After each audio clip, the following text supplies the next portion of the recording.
Hello guys, Malayalam industry തന്നെ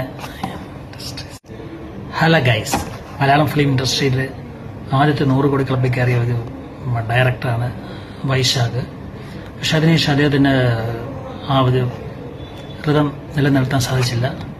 പൃഥ്വിരാജിന്റെ case പറയുകയാണെങ്കിൽ അദ്ദേഹത്തിന്റെ ഈ ആടുജീവിതത്തിന് ശേഷം എല്ലാ പടവും ഫ്ലോപ്പായിരുന്നു. അപ്പം ഈ ഖാലിഫയെ കുറിച്ച് പറയുകയാണെങ്കിൽ നല്ല ഹൈപ്പായിരുന്നു. അതിന് കാരണം ഓണചിത്രമാണ്, പിന്നെ മോഹൻലാൽ ക്യാമിയോ റോൾ ഉണ്ടെന്ന് പറഞ്ഞു. പിന്നെ അതിന്റെ ടീസറും ട്രെയിലറും എല്ലാം നല്ല രീതിയിൽ ട്രെൻഡിങ് ആയി. അപ്പോൾ അതുകൊണ്ട് തന്നെ അത് നല്ല പ്രതീക്ഷയോടുകൂടിയാണ് കാണാൻ പോയത്. ഈ പടത്തിൽ എൻ്റെ ഒരു പ്ലോട്ട് എന്ന് പറയുന്നത് സ്മഗ്ലിംഗ് ആണ്. അതിൽ സ്മഗ്ലിങ്ങിൽ ഗോൾഡ് സ്മഗ്ലിംഗ്, അതിൽ പെട്ട് സ്ട്രഗിൾ ചെയ്യുന്ന മനുഷ്യനും കാര്യങ്ങളൊക്കെയാണ് ഇതിനകത്തുള്ളത്.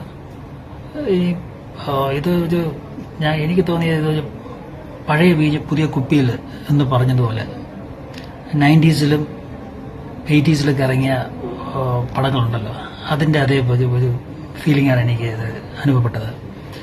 ഇന്റർവ്യൂ പ്രത്യേകിച്ച് നമുക്ക് യാതൊന്നുമില്ല.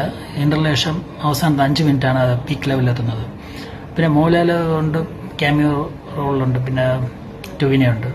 അപ്പം വന്ന് മോഹൻലാൽ ഒരു എല്ലാ പടത്തിലും ക്യാമിയോ, ഇറങ്ങുന്ന എല്ലാ പടത്തിലും ക്യാമിയോ റോളുണ്ട്.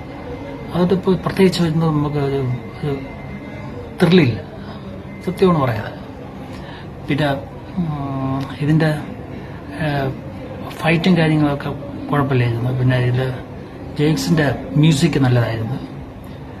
അപ്പോൾ ഈ പടം എനിക്ക് പിന്നെ മോഹൻലാലിന്റെ ഈ പൃഥ്വിരാജിന്റെ അഭിനയമൊക്കെ നമുക്കറിയാം, ഒരു നാടകീയതയാണ് അദ്ദേഹത്തിന്റെ. പിന്നെ ഫൈറ്റൊക്കെ അദ്ദേഹം നല്ല രീതിയിൽ എടുക്കാറുണ്ട്. എനിക്ക് പ്രത്യേകിച്ച് പറയാനൊന്നുമില്ല ഈ പടത്തെ കുറിച്ച്. ഓണചിത്രമായിട്ട് പോയി കാണാം. ബൈ.